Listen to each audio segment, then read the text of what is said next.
सभी का बहुत बहुत स्वागत है।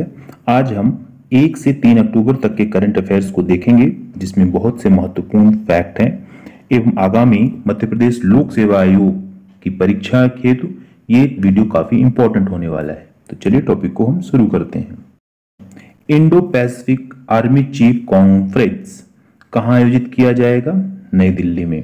हाल ही में किसने गुजरात कॉन्क्लेव 2023 का उद्घाटन किया? भूपेंद्र पटेल। भूपेंद्र पटेल कौन है? तो गुजरात के मुख्यमंत्री हैं। बीसीसीआई ने किसे डोमेस्टिक और इंटरनेशनल सीजन के लिए बीसीसीआई ने किसे डोमेस्टिक और इंटरनेशनल सीजन के लिए ऑफिशियल पार्टनर चुना है? तो किसे चुना है? एसबीआई लाइफ को। हाल ही में रेलवे बोर्ड ने ट्रेन दुर्घटनाओं के मुआवजे की राशि को कितने प्रतिशत बढ़ा दिया है? कितने गुने बढ़ा दिया है? तो 10 गुना बढ़ा दिया है। इंडो लैटिन अमेरिका संस्कृत महोत्सव का चौथा महोत्सव कहां आयोजित किया जाएगा? नई दिल्ली में। एडीबी एशियन डेवलपमेंट बैंक ने किस देश को $400 मिलियन की देने की घोषणा की है? अफगानिस्तान को। 451 करोड़ रुपए की लागत वाले अंतरराष्ट्रीय क्रिकेट स्टेडियम का शिलान्यास कहां किया गया? तो वाराणसी में, बनारस में। किसे या किस बैंक ने इंफ्रास्ट्रक्चर बॉन्ड के माध्यम से 10,000 करोड़ रुपए जुटाए हैं? तो एसबीआई बैंक ने। अगला प्रश्न है, किसे खाद्य पशु का टैग मिला है? मिथुन को। मिथुन के बारे में जानना जरूरी है। तो क्या होता है मिथुन? पूर्वोत्तर भारत के बोस गौरस बोला जाता है।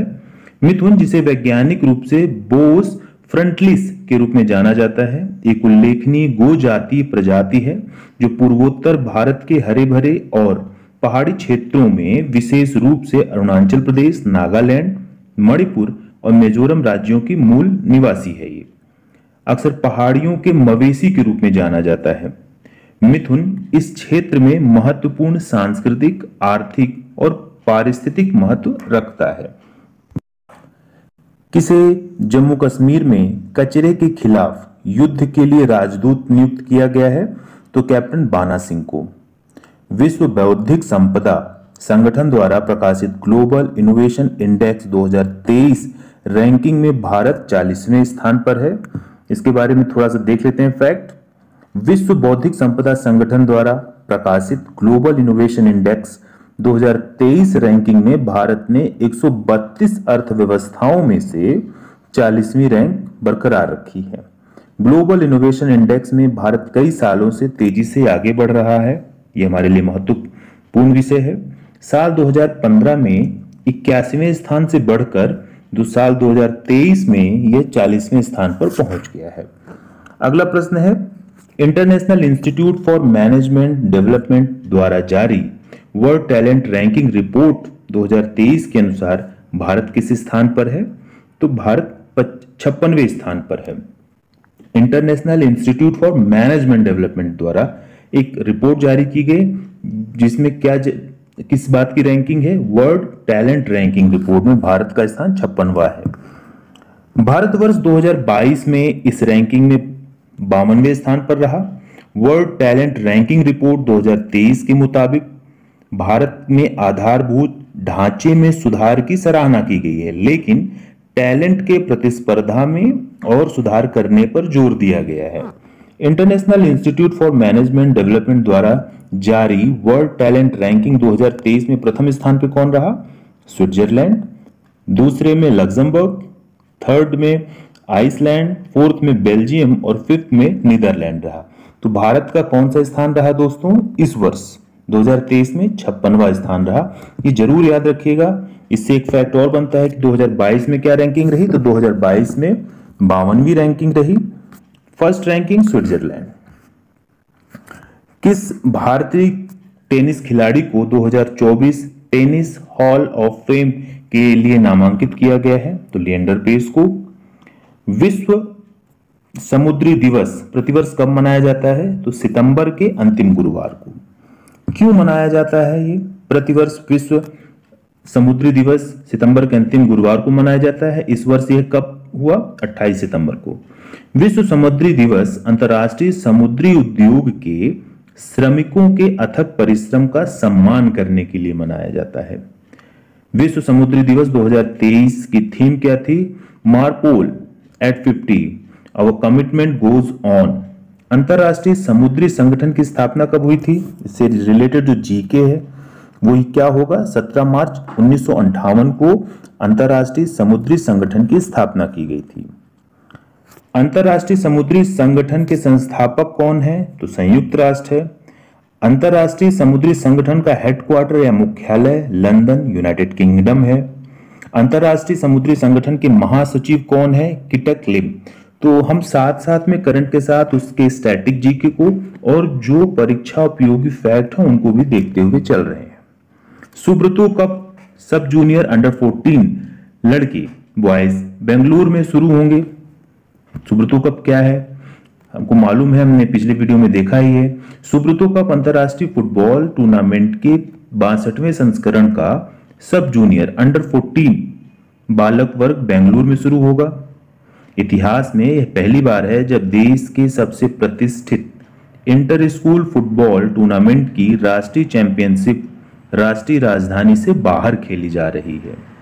Heroic higher secondary school Imphal मौजूदा चैंपियन है इसमें। अगला प्रश्न साइंस से रिलेटेड है, काफी महत्वपूर्ण है। मोनोक्लोनल एंटीबॉडीज के संबंध में क्या होता है? ये मोनोक्लोनल एंटीबॉडीज प्रयोगशाला में निर्मित प्रोटीन है जो प्रतिरक्षा प्रणाली के एंटीबॉडीज की नकल करते हैं। केरल में निपाह वायरस के प्रकोप से निपटने के लिए भारत ने मोनोक्लोनल एंटीबॉडी खुराक की खरीद के लिए ऑस्ट्रेलिया से संपर्क किया। वे स्वयं को एंटीजन आमतौर पर रोग पैदा करने वाले अणुओं से जोड़ता है और प्रतिरक्षा प्रणाली को उन्हें खत्म करने में मदद करता है। तो साइंस के लिए काफी महत्वपूर्ण फैक्ट बन जाता है हमारे। अगला प्रश्न है INB राज्य मंत्री डॉक्टर एल मुरुगन ने 15वें TIFF के उद्घाटन में भारत का प्रतिनिधित्व किया। सूचना इंफॉर्मेशन एंड ब्रॉडकास्ट सूचना और प्रसारण राज्य मंत्री कौन है? तो डॉक्टर एल मुरुगन ने 15वें ताशकंद अंतरराष्ट्रीय फिल्म महोत्सव के उद्घाटन में भारत का प्रतिनिधित्व किया। तो ये एक इंपॉर्टेंट प्रश्न तो है। भारत नई दिल्ली में PATA ट्रैवल मार्ट 2023 की मेजबानी करेगा। तो दोस्तों सबसे पहले PATA का फुल फॉर्म जान लेते हैं। Pacific Asia travel association Bharat सरकार का पर्यटन मंत्रालय पाटा ट्रैवल मार्ट 2023 के 46वें संस्करण का आयोजन करेगा। यह कार्यक्रम 4 से 6 अक्टूबर तक नई दिल्ली के प्रभावशाली अंतर्राष्ट्रीय प्रदर्शनी सह सम्मेलन केंद्र प्रगति मैदान में होगा। तो कई बार दोस्तों फुल फॉर्म पूछ लिए जाते हैं, तो इन्हें जरूर देखिएगा। अगला प्रश्न है, महत्वपूर्ण है, नियुक्ति से संबंधित। सरकार ने CBDT चेयरमैन नितिन गुप्ता का कार्यकाल बढ़ाया है। तो CBDT आयकर विभाग के लिए शीर्ष नीति निर्धारक निकाय है। इसका नेतृत्व एक अध्यक्ष करता है और इसमें 6 सदस्य हो सकते हैं जो विशेष सचिव के स्तर पर होते हैं। दोस्तों जैसे CBDT है तो सीधे प्रश्न न बन के ये भी बन सकता है कि CBDT आयकर विभाग के लिए किस प्रकार का कार्य कर रहा है, तो नीति निर्धारक निकाय के रूप में है।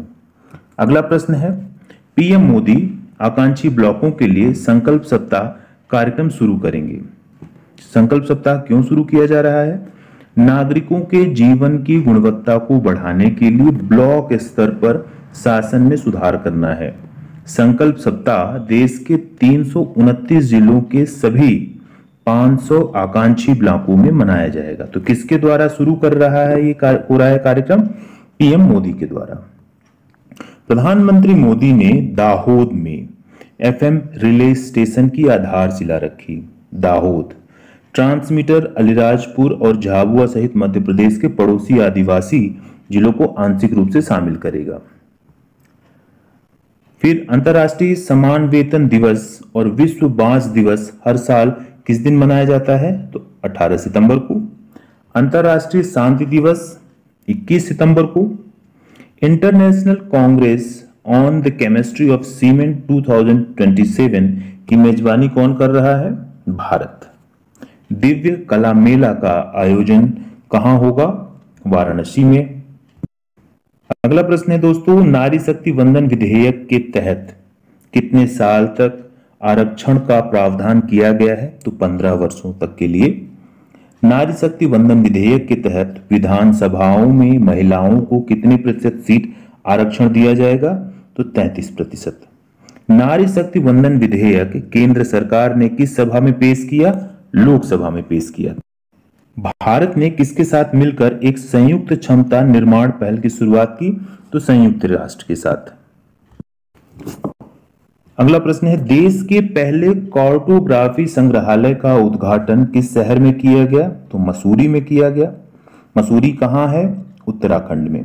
तो उत्तराखंड के पर्यटन और संस्कृति मंत्री सतपाल महाराज ने विश्व पर्यटन दिवस के अवसर पर उत्तराखंड के मसूरी में जॉर्ज एवरेस्ट कार्टोग्राफी संग्रहालय का उद्घाटन किया। कार्टोग्राफी नक्शे की खोज और बनाने के बारे में है। तो एक बहुत ही महत्वपूर्ण जीके का फैक्ट बन जाता है कि कार्टोग्राफी का संबंध किससे है? तो नक्शे की खोज और बनाने के बारे में। यह वास्तविक या काल्पनिक स्थानों को दिखाने के लिए विज्ञान, कला और तकनीकी कौशल का उपयोग करता है, जो हमें यह समझने में मदद करता है कि चीजें कहां स्थित हैं। मीडिया, अगला प्रश्न है, media research user council India के अध्यक्ष के रूप में शैलेश गुप्ता को नियुक्त किया गया है। किस शहर में भारतीय भाषा उत्सव कार्यक्रम आयोजित किया जा रहा है? तो लखनऊ में। प्रतिवर्ष विश्व हृदय दिवस कब मनाया जाता है? 29 सितंबर को। इस वर्ष की थीम क्या रही? दिल का उपयोग करें, दिल को जानें। थीम जरूर एक बार देखा करें, कई बार प्रश्नों में दिवस की थीम भी पूछ लिया करता है। तो प्रतिवर्ष विश्व हृदय दिवस कब मनाया गया? 29 सितंबर को। मेडिसिन में 2023 का नोबेल पुरस्कार घोषणा कर दी गई है। किसे मिलेगा? कैटलिन कारिको और ड्रू विसमैन को। हंगेरी, तो इनके बारे में थोड़ा सा जान लेते हैं कि हंगेरियन अमेरिकी बायोकेमिस्ट कैटलिन कारिको तो मेडिसिन के लिए मिला है। बायोकेमिस्ट है कौन? Caitlin Kariko. कहां से हैं? Hungarian America. अगला दूसरा कौन है? और अमेरिकी चिकित्सक वैज्ञानिक कौन है? ड्रू विसमैन को हाल ही में कोविड-19 टीकों में इस्तेमाल की जाने वाली संशोधित मैसेंजर आरएनए mRNA तकनीक विकसित करने के लिए मेडिसिन में 2023 का नोबेल पुरस्कार से सम्मानित किया जाएगा। एक बहुत ही महत्वपूर्ण प्रश्न जो कि सभी परीक्षाओं में पूछा जाता है।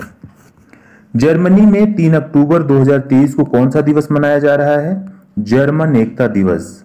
जर्मनी में 3 अक्टूबर 2023 को जर्मन यूनिटी डे राष्ट्रीय दिवस मनाया जा रहा है। इस दिन जर्मनी का एकीकरण हुआ था। हमारा अगला प्रश्न है, पीएम नरेंद्र मोदी ने हाल ही में चित्तौड़गढ़ में कितने रुपए की विकास परियोजनाओं का लोकार्पण एवं शिलान्यास किया? तो 7,000 करोड़ से अधिक। भारत में सबसे बड़ी स्मार्टफोन निर्यातक कंपनी एप्पल बनी है।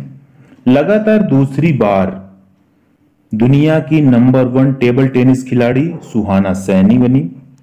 विश्व रेबीज दिवस कब मनाया गया? 28 सितंबर को। ग्लोबल इनोवेशन इंडेक्स में कौन शीर्ष पर रहा? स्विट्जरलैंड।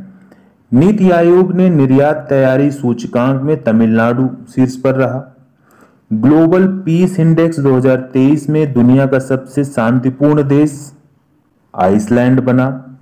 आईईपी द्वारा जारी ग्लोबल पीस इंडेक्स 2023 में अफगानिस्तान शीर्ष पर रहा। फीफा पुरुष राष्ट्रीय फुटबॉल टीम रैंकिंग में अर्जेंटीना शीर्ष पर रहा। हेनले पासपोर्ट इंडेक्स में सिंगापुर शीर्ष पर रहा। ये रहे हमारे 1 से 3 अक्टूबर तक के करंट अफेयर्स। आशा करते हैं आपको पसंद आएंगे। मैंने साथ इसमें जीके के फैक्ट को भी इंक्लूड किया है। ये हमारी सोशल मीडिया के लिंक है जिसमें आप टेलीग्राम से इसका पीडीएफ प्राप्त कर सकते हैं। फेसबुक और इंस्टाग्राम और ट्विटर में भी आप हमें फॉलो कर सकते हैं। अगले वीडियो के साथ फिर से मुलाकात होगी, तब तक के लिए धन्यवाद।